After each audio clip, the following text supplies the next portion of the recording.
Hi, how's it going? My name's Leo Kearse. I'm a comedian. I'm here at Unlocked and I'm interviewing Michelle Ballantyne, the leader of Reform UK Scotland, who yesterday voted against the SNP's hate crime bill. Unfortunately, it still went through. It's quite a pernicious bill. We're going to find out all about it. Hi, Michelle. How are you doing?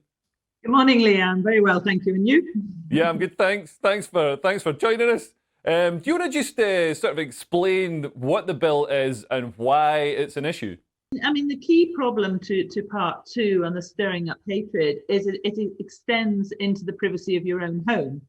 So it doesn't allow you, in reality, I mean, although the Cabinet Secretary would say that this is not the case, but the reality of the way the law is produced and written is that if you have a conversation around your dinner table, and your child or somebody who's at your dinner table then goes out and said, oh, this person said that, you could in effect be arrested for things that you've said around your dinner table.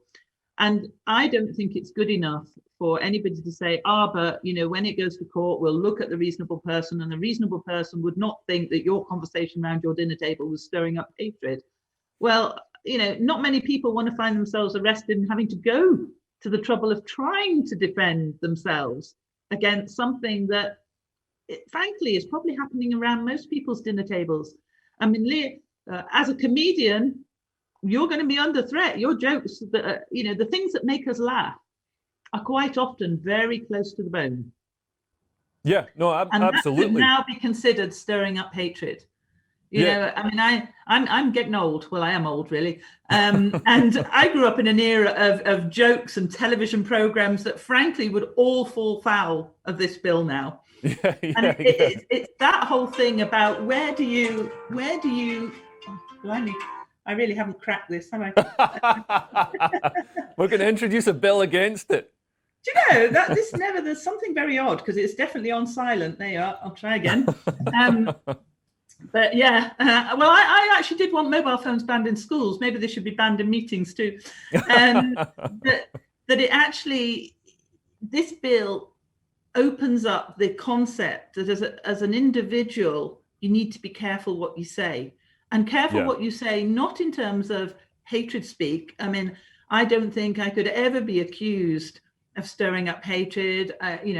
My nature is not to be nasty about people, or I try to be balanced. I always try to be fair, but actually we are all now going to be thinking very carefully about everything we say, and it yeah, closes down debate, yeah, because there are times you need to talk about things, and sometimes you need to say things that are uncomfortable in a debate. yeah, And I think that was really highlighted in the amendment stage and again in the debate stage of this bill, when Joanne Lamont, Jenny Mara, Elaine Smith, Joan McAlpine talked about women's rights and the recognition of biological sex. And they were overnight, between the amendments and the morning, hit on social media and accused of hate crime and stirring up hatred. And I mean, it was vicious. So this And was when they were debating the hate crime bill. So they were, yeah, because obviously, I mean, one of the notable exceptions in the bill is women are not included, even though women are, statistically subject to, huge amounts of violence and abuse and harassment from men. Much more likely to be victims. They're not included as a protected characteristic in the same no, way as goths are. Um, but a man who dresses as a woman is protected from hate crime, being insulted as a woman. right. So So this, this sex aggravator. So being a woman by sex, if you like, born a woman, yeah, that is not protected. yeah, And yet, women are probably one of the biggest groups in receipt of hate crime. yeah, So it felt like a big open goal. And the solution to that, the government solution to that, is to have a working group looking at, sex as an identifier and how women can be protected. yeah, And that feels and felt quite insulting to an awful lot of women. It felt like, the whole push is to say that women as a sex do not exist, because now we're all going to be gender fluid. And that's a really uncomfortable place. And there is a sense that this bill is now saying, actually, we're closing down those kind of debates, and that if you start saying things like that, you're transphobic. And that's really difficult, insulting, dangerous place to be. Yeah, and I guess the problem, I mean, it's quite an intractable issue because balancing the sort of rights of transgender people, and obviously transgender people have got, they're subject to harassment and assault. Absolutely. But there's almost like a sliding scale, like with the amount of effort, like the way the government in the UK, across the Western world, the way the governments are trying to make it is that anybody can just self-identify. So I could say right now, I'm a woman, and that's that's me legally, medically, morally, all the rest of it, a woman. And I gotta be honest, I'm not a woman. Me saying that I'm a woman doesn't, if I put some effort in, at least got a dress and shaved and put some lipstick on, then maybe, you know what I mean? Maybe I can use the women's toilets, but I don't think I should be allowed to use nicer smelling toilets just by saying I'm a woman. There seems to be, an intractable thing there that we're looking for absolute solutions to something that's a very sort of grey area. I think this is about. I mean, this is about hate crime, okay? And there is a difference between a hate crime and a live and let attitude that says I'm entitled to be what I am and you're entitled to be what you are, and a bill that then suggests that they've got more entitlement than you've got entitlement. Yeah. If we're going to have equality, if we're going to say, we're all equal, then we all have the right to believe what we believe, to think what we think, to debate it in a respectful and thoughtful manner. Yeah. What we don't have the right to do is override somebody else's rights, because once you start overriding somebody else's rights, you're doing the very thing you're saying you're not trying to do. Yeah. No, absolutely. It makes no sense. Mm-hmm. Absolutely. And this issue with private conversations in people's homes being made illegal. I mean, this brings to mind, under Chairman Mao, children informing on their parents. It's a very sort of 1984, very Orwellian legislation. I mean that. And very difficult for your children, because I mean, if like me, you've brought your children up to tell the truth, to be honest, and that the truth cannot hurt you, then if your children are taken aside and said, what was discussed, what did your mother or your father say, or your uncle or your aunt or whoever it was, and your child tells the truth, they become the corroborating evidence for you doing what they're accusing you of.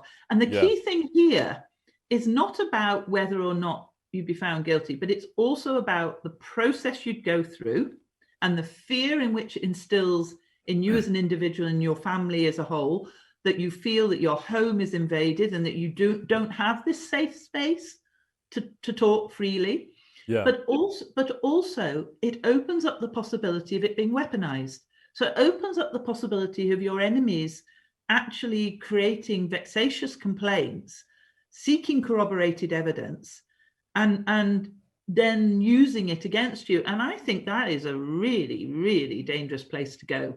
Yeah. And that's why, part two of this bill, for many of us, certainly those of a more liberal-minded approach, which is rather odd when the Liberals voted for it, but those of us who believe in the rights of individuals, in who have a libertarian view of the world, and think that actually, whilst we absolutely would never ever support or advocate any kind of hate crime, you do have a right to have discussion. You do have a right to explore things, and you certainly have a right to privacy in your own home. Yeah, and a right to be wrong sometimes. And it's interesting that you mentioned the sort of the anxiety that people will feel when they're trying to tiptoe around and not say something that'll trigger this bill and mean that they're seen as causing a hate crime, because so much of the hate crime legislation is about people's feelings. It's about people's ability, freedom to feel or not feel that they're being harassed or discriminated against or spoken about as if they're a separate group. But there seems to be very little look at the feelings of people, that constant gnawing anxiety that you're going to accidentally commit a hate crime by saying the wrong word. And interestingly, this bill also abolishes the blasphemy laws, but it seems to bring through new blasphemy laws, because hate crime laws basically say that, you know, these words are so powerful, they're so powerful that if you say them, you have to go to prison. I mean, that seems in essence a blasphemy law. It does, and I think that we have to remember in all of this is that different people take offence at different things. So, you know, as a comedian, you may tell a joke, and you know, lots of us will roll around with laughter at it, and a few people in the room will go, "Well, that's not funny. I find that quite offensive." You know, happens a lot. offence is what you as an individual feel. Yeah. You know, and that I know some people who are incredibly sensitive about everything that's said that they consider to be, you know, politically incorrect, or you know, and then I know others who in the same place with say the same skin color or the same background or the same I suppose idiosyncrasies, who would laugh about it, Yeah. who would join in the joke and Yeah. laugh at themselves. So you know, I think there is different levels of tolerance, different levels of offence, taking and giving. And part of being a tolerant society is actually being able to understand that and know when it's appropriate to say something and not appropriate to say something. What surprises me is like the left, the liberal left, throughout the 80s and the 90s, were trying to get seditious and controversial works of art shown in theatres and galleries, and fighting against censorship. And it was the sort of the right, the Mary Whitehouses who were trying to get things shut down and get people like prosecuted for being offensive. And now it's flipped. Now it's the Conservatives. Now it's the right wing who it was the Conservatives who voted against this bill in Holyrood, along with yourself. And you know, they're trying to stop the censorship. And just going back to what you mentioned about families, about this legislation potentially breaking the bond between parents and their children, as the children, you know, are questioned by the authorities about what the parents said around the dinner table. Because this isn't the first time the SNP have tried to bring through legislation that harms families. There's the Named Person Act, which failed to go through. Do you want to give a really quick overview of that? Yeah, I mean, the named person was part of a bill, and it was challenged in court. And the principle, actually, the idea was okay. And at the time, I was working professionally in children's services. So oddly, I was actually on what they call the GERFEC implementation team of having to try and deliver the named person's concept. So I was deeply involved in it at the time. And the concept was just that if you had a worry about a child, you would know where to go and who to tell, so that all the little worries could be collected and people could realize that maybe there's an issue going on here that we need to look at. So that concept was fine. But what the SNP did, and what they're famous for doing, is mismanaging ideas. And they try to legislate them. So they have a good idea, and an idea quite often I could agree with, and then they trash it by making it a law.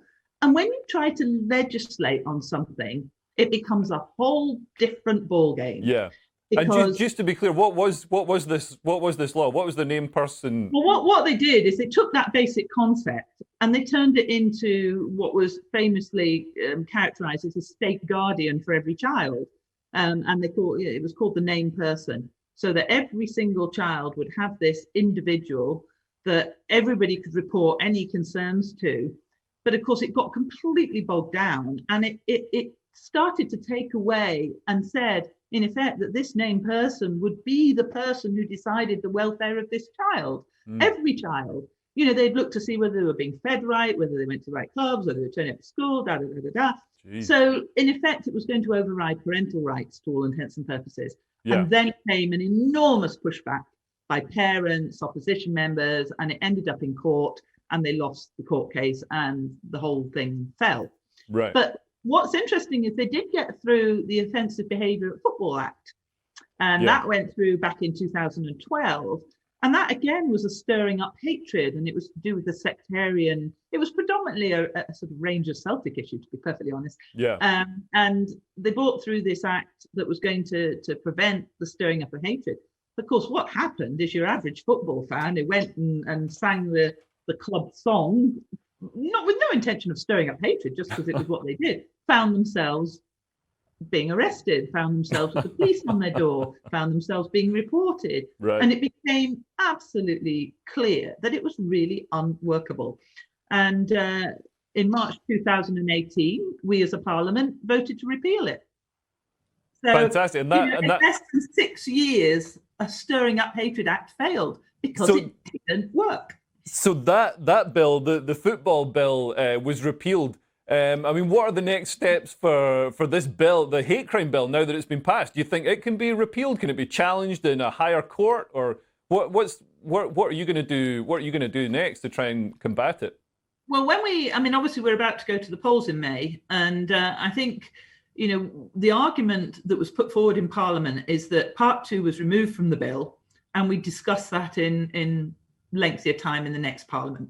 The government didn't want to do that, and with the support of the Liberals and the majority of Labour and the Greens, it got through. But in the next Parliament, depending on the makeup of Parliament, obviously, I think it should be revisited. I think we should look at what's happening with it, look at how it's being used, look at whether it's necessary, and revisit it. And that will also be in the context of this working group they've set up, looking at the sort of sex aggravator side of things. But yeah, I personally would like this back off the statute books. I think Part 2 is a dangerous law. Yeah. And I think even though it might sit dormant, the fact that it's there means that if they wanted to, it could be used. Yeah. And I have huge fears, particularly combined with the whole constitutional issue, that it could be used to close down real debate. And it could be used to actually, the enemies of the ruling party, if you like, could use it very effectively. And I know that sounds very conspiracy theorist, and I'm not really that type, but these kind of things shouldn't be there. They pose risk to an open, fair, free, democratic, society that can actually be tolerant. I think it's illiberal, and I really think that it can be used even through whisper.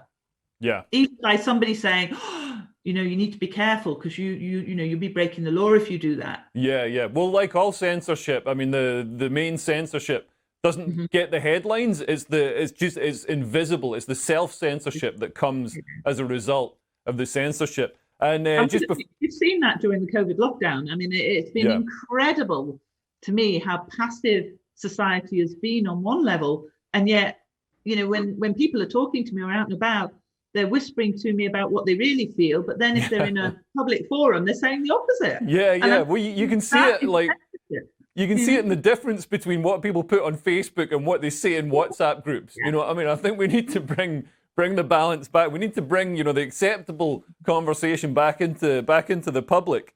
Michelle, thanks so much for talking to me. It's been really interesting, and also thanks for opposing the hate crime bill in Parliament yesterday. It's great to see politicians standing up for what's right.